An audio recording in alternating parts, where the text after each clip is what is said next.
The NBA draft is a week away. Normally, that would be a much bigger deal here on Locked On Kings, but because the Kings don't have a first round pick, we haven't really talked about the draft too much. But there's a good chance, according to plenty of rumors, that the Kings are aggressively trying to move into the first round. Which players could they be targeting? Well, in order to answer that question, I got to bring in the best draft expert on the planet, Rafael Barlowe from the NBA Big Board podcast, joins me on Locked On Kings to talk about the Kings potentially moving up and names on their radar.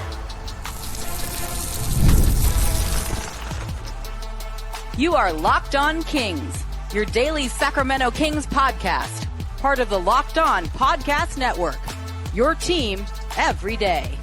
And now, ladies and gentlemen, it is that time. Time for another episode of Locked On Kings. Hello and welcome into Locked On Kings, your podcast hub for Sacramento Kings coverage all off-season long. Today's episode is brought to you by Game Time. Download the Game Time app, create an account, and use code LOCKEDONNBA for $20 off of your first purchase. My name is Matt George. I have the privilege of being your host here. I'm a Sacramento sports anchor and reporter for ABC 10 News. And those of you who have been with me for a long time here on Locked On Kings know or should know about Rafael Barlowe because he's normally a staple of NBA and Kings off-season podcasts because of how much the Kings are usually involved in the draft. Well, over the last few years since the Keegan-Murray draft, the draft hasn't mattered as much to Sacramento. A lot of that's been because the Kings have finally been somewhat competitive. Of course, they made the playoffs a couple of years ago. But now they're in a position again where roster's not great. Organization is turning a new leaf. And unfortunately, they don't have their first rounder because of part of the Kevin Huerter trade from a handful of seasons ago. But according to rumors, reports, the Kings are interested in moving into the first round. Makes a ton of sense. In fact, there's rumors out there the Kings are informing agents that they feel very confident they will have a first round pick on draft night. The range expected to be in the 20s, whether it's early 20s or late 20s. We do not know. But if you're going to move up in the draft, normally it's because you have your eye on some talent that won't be there when the Kings select the 42nd pick in the draft. That's the only pick they currently have. It's in the second round. So who could those names be? What names should be on the Kings' radar? What is the talent like in that 20s range in the first round? Rafael Barlowe from the NBA Big Board joins me now on Locked On Kings to talk about that range and bring some of his unbelievable draft and scouting expertise here to the Locked On Kings podcast. Rafael Barlowe, you thought you could get away from me. You thought just because the Sacramento Kings don't have a first round pick that you didn't have to do a show with me. Well, guess what, buddy? You're stuck doing a Locked On Kings episode with me a week before the NBA draft. Rafael Barlowe, the best in the business when it comes to NBA draft and analysis, the host of NBA Big Board. Nice enough to talk about a team that doesn't have a first round pick yet. Yeah. Sounds like the Sacramento Kings are interested in moving into the first round of the draft. We'll talk about that. But before we get to that, Rafael, I want to get your reaction to when we saw the Mavericks jump up 10 spots and win the Cooper Flag sweepstakes. Then you saw the Spurs jump up 6 spots to get that second pick. What was your initial reaction as someone who's been watching Cooper Flag and Dylan Harper very, very closely, now knowing, okay, we have a pretty good idea of where they're going to end up? Well, actually, I was supposed to be at the draft at the lottery, and I had a credential, and I was in the airport all day long. When I say all day long, I was there from like 4 a.m. until, when I landed in Chicago, that's when they went to the last commercial break before they announced like the last, I think it was like 4 picks. So I was kind of disappointed because I was planning on being there. I had a credential. For me, as a guy that covers the draft, this was supposed to be like, a milestone moment in my life, but I was at the airport all day. So I found out like just getting off the plane and going to baggage claim. So I was disappointed about that, but initially I was just shocked. Like I was blown away that the Mavs had a 1.8% chance to get Cooper Flag, and with everything that has been going on around Dallas this year with the trade, for them to get Cooper Flag, on one hand, it's a good thing. It's good for the city. It's actually good for the Mavs financially, because there was a lot of people that said they weren't coming back to games, and I live in Dallas, and I was at the games, and it was pretty crazy the second half of the year. So I'm happy for the franchise. And then San Antonio, the first thing that came to my mind is I don't like the fit. I don't like the fit for Dylan Harper. And then also it just made me wonder, would they have made the trade with the Kings? Obviously, you don't know in advance how the ping pong balls are going to fall, but would they have made the deal with the Kings for De'Aaron Fox if they knew that Dylan Harper was going to be their guy at number 2? Because now Fox seems like he may not fit their timeline. So it's a weird situation in San Antonio. But hey, the top 2 picks ended up in Texas and in the West. And for some teams, you're probably thinking like, can these guys go east? Like, can we spread it out a little bit more?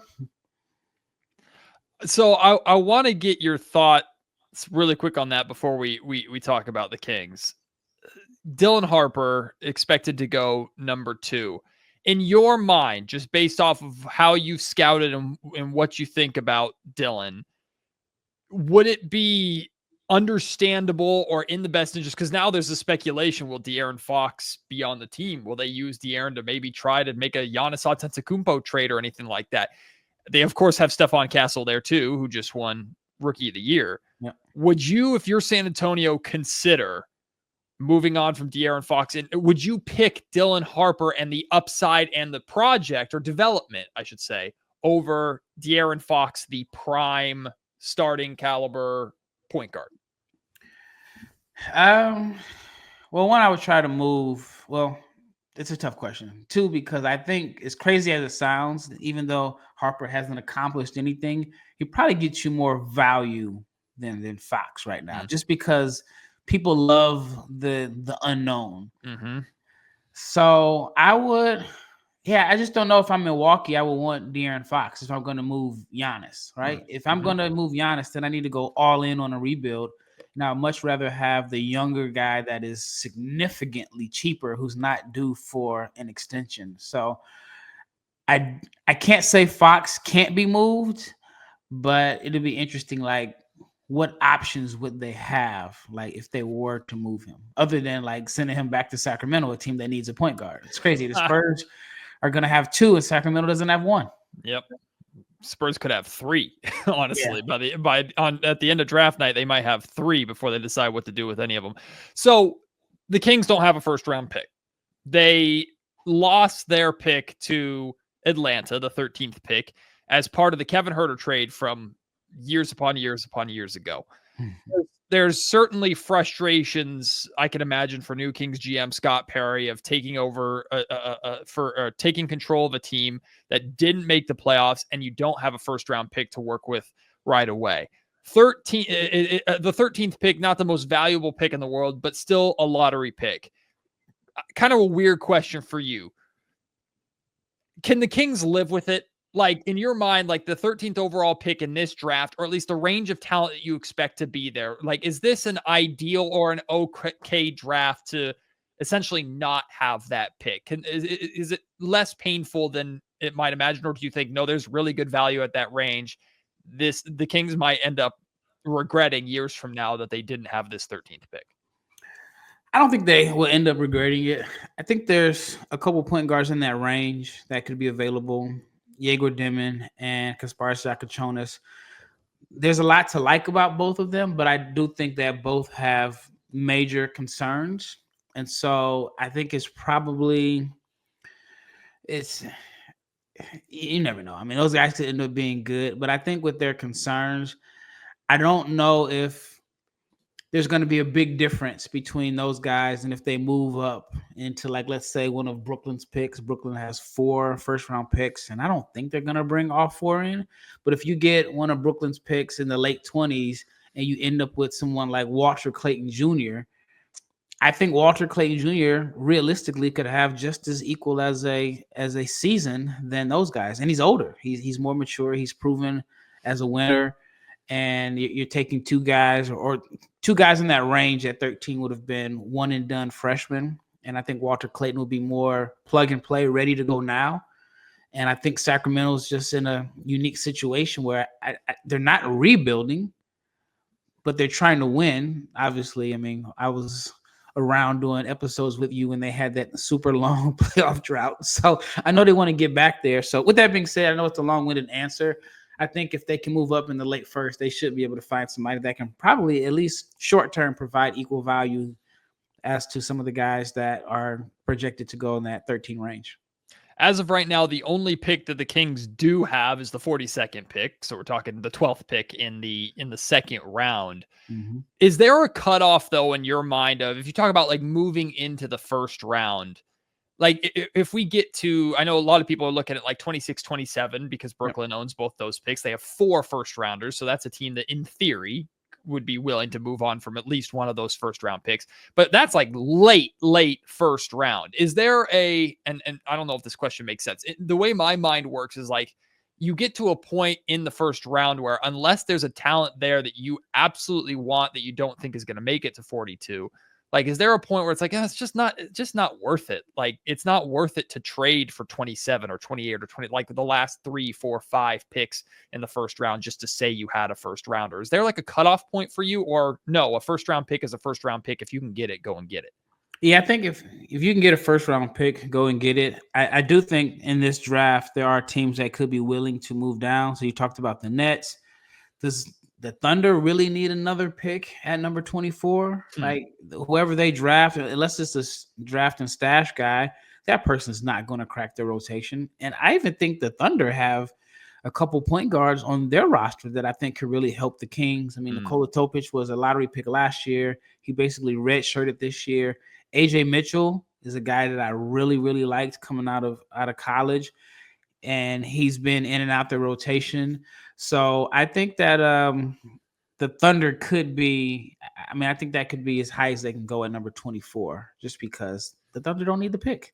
This episode of the Locked On Kings podcast brought to you by Game Time. There's nothing like the NBA playoffs. The intensity, the buzzer beaters, fans losing their minds. It's the kind of atmosphere that you absolutely have to experience live. And this year's matchups have been incredible already. We're only guaranteed one more NBA Finals game. It's going to be in Indiana, and that place has been incredible. And if you want to get in the game, if you want to take a trip to Indiana, or maybe you're a Locked On Kings listener from Indiana, I appreciate you, but you want to be in the building to witness the NBA Finals and potentially history in person, you need to use Game Time. They've got killer last minute deals, panoramic seat views, and no surprise fees. Game Time is a total game changer. The seat views are as accurate as you're going to possibly get, which is clutch, not just for when you're going to a sporting event in an arena, but if you're ever going to like a massive studio or like stadium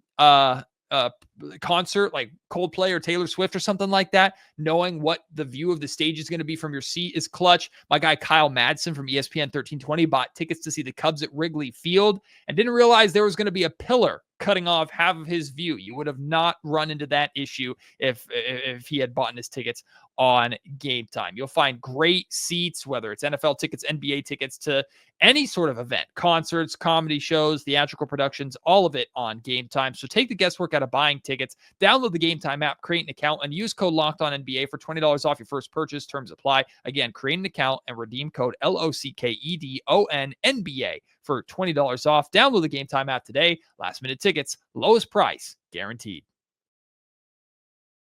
What about 20? Because we've heard like we know the Miami Heat are in the Kevin Durant sweepstakes, and maybe they won't have an answer by draft night, but we have a somewhat of an understanding that the Miami Heat are also interested in DeMar DeRozan. If you could somehow use DeMar DeRozan to move up to snatch that 20th overall pick, and I've heard rumors of like Andrew Wiggins to take his contract, or Jaime Jaquez Jr., or whatever value that you need in order to make the money works.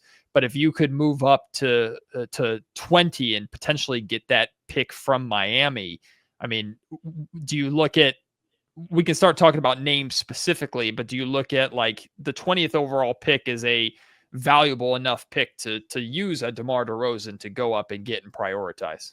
No, I wouldn't do it. I mean, it just depends on the Kings' direction.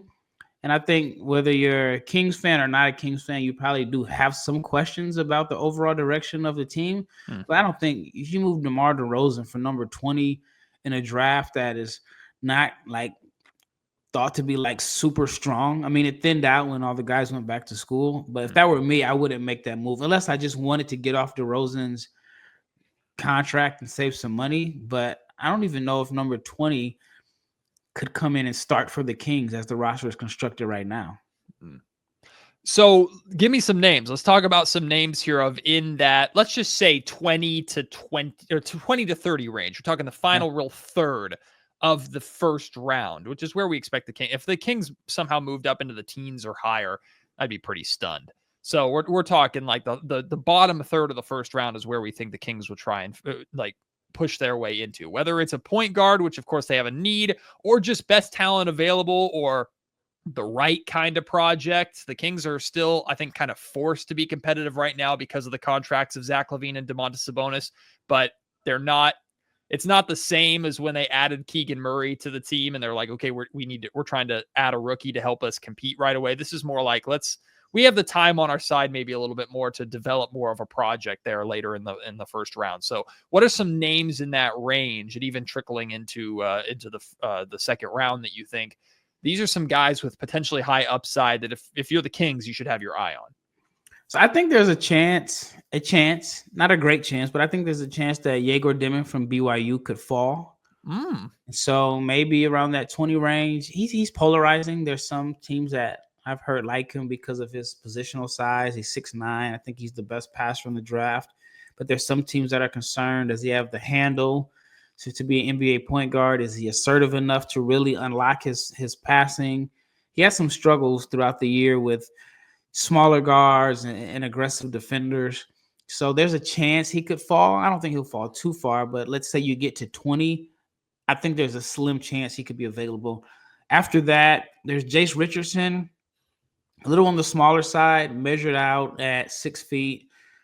Tough eval for me. I don't know if Michigan State just put him in the absolute best position to succeed, which got him in this draft range, or does he have more game than he was able to show at Michigan State? Because he didn't play a lot at the point. Sometimes he was playing the 3 at 6 foot.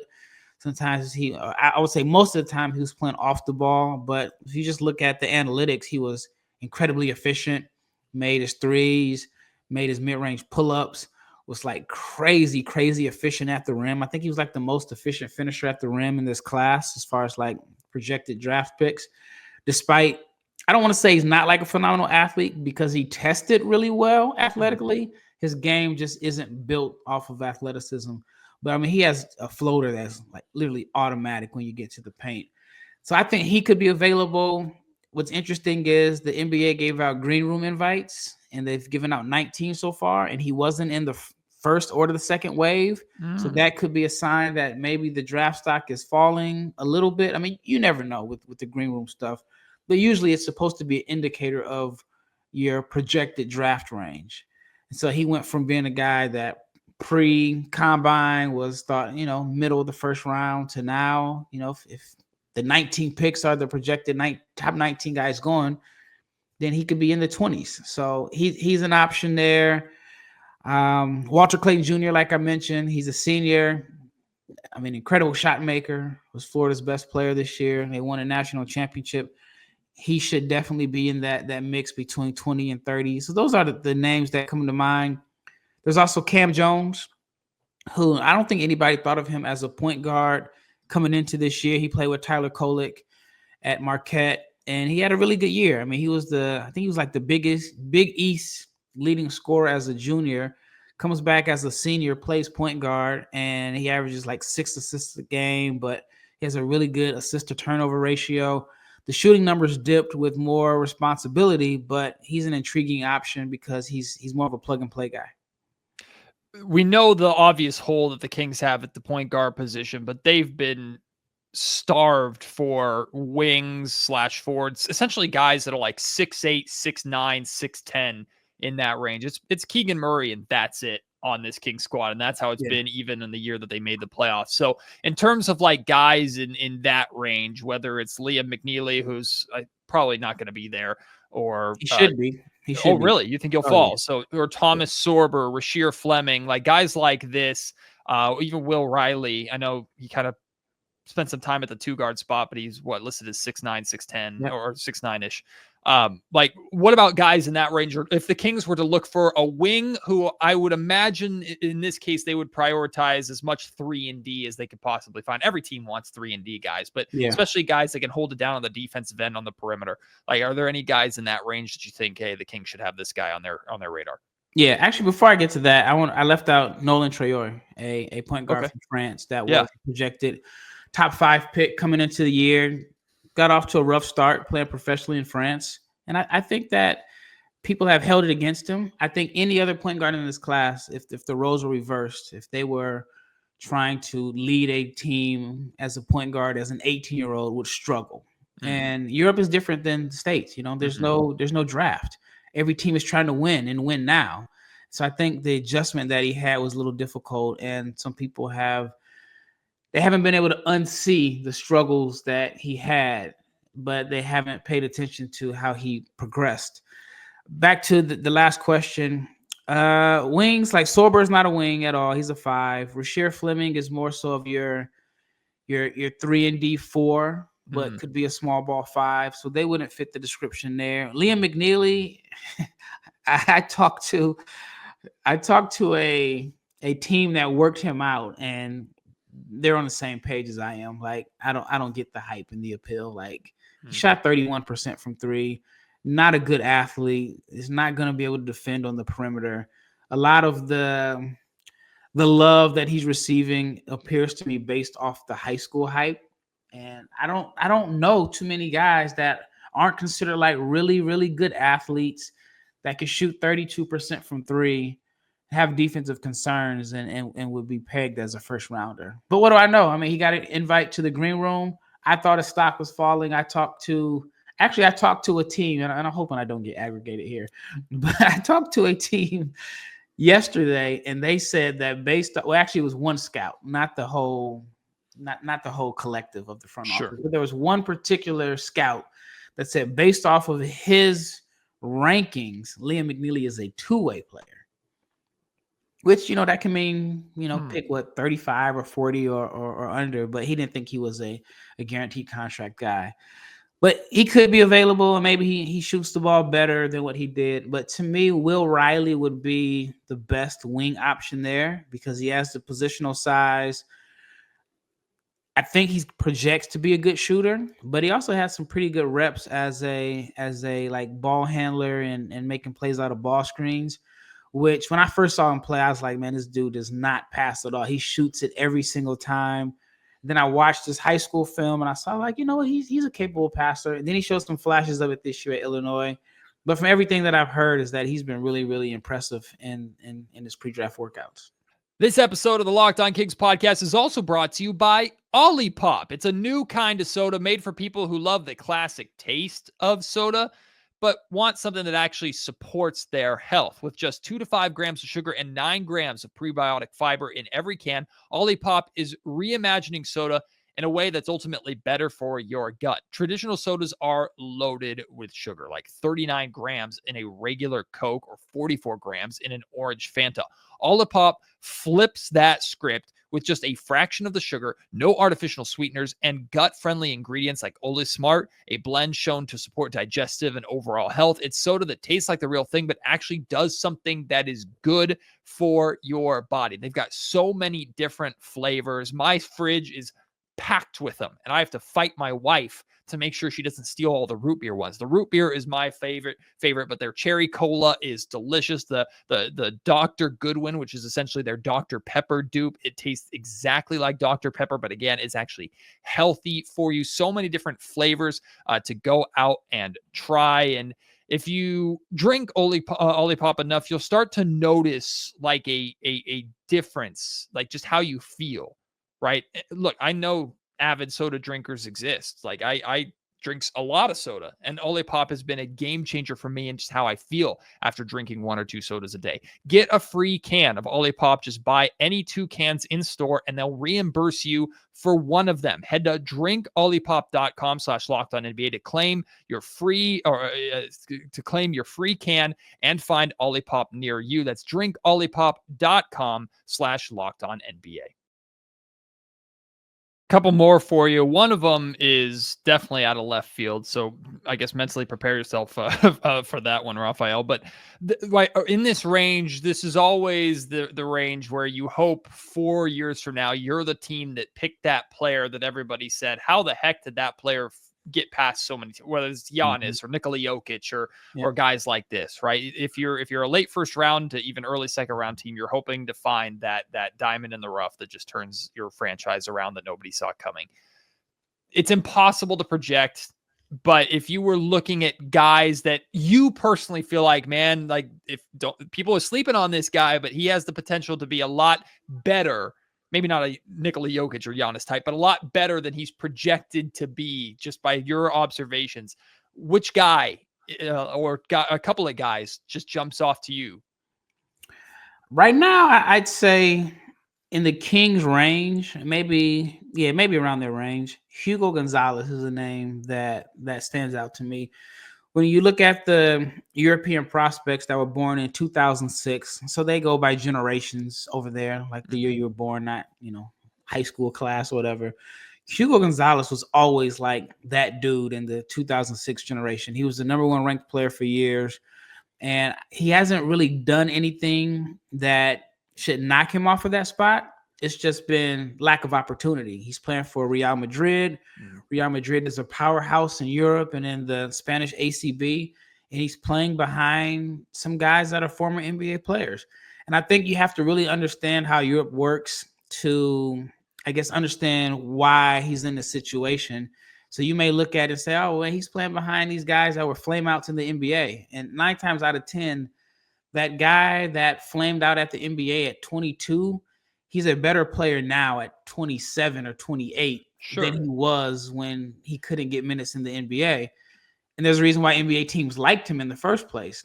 And it's hard for an 18-year-old kid to beat out that type of player because it's not like they're preparing for the future. Say, hey, we got to give him minutes to develop him. Everything is about win right now. So Gonzalez hasn't had the opportunity to really play. And there are guys that he was better than on the European levels that went to college for a year, got an opportunity to play, and we're talking about them as lottery picks. There's Noah Asenge, who's playing at Radio Farm who I think is going to be, go within the top 8 picks.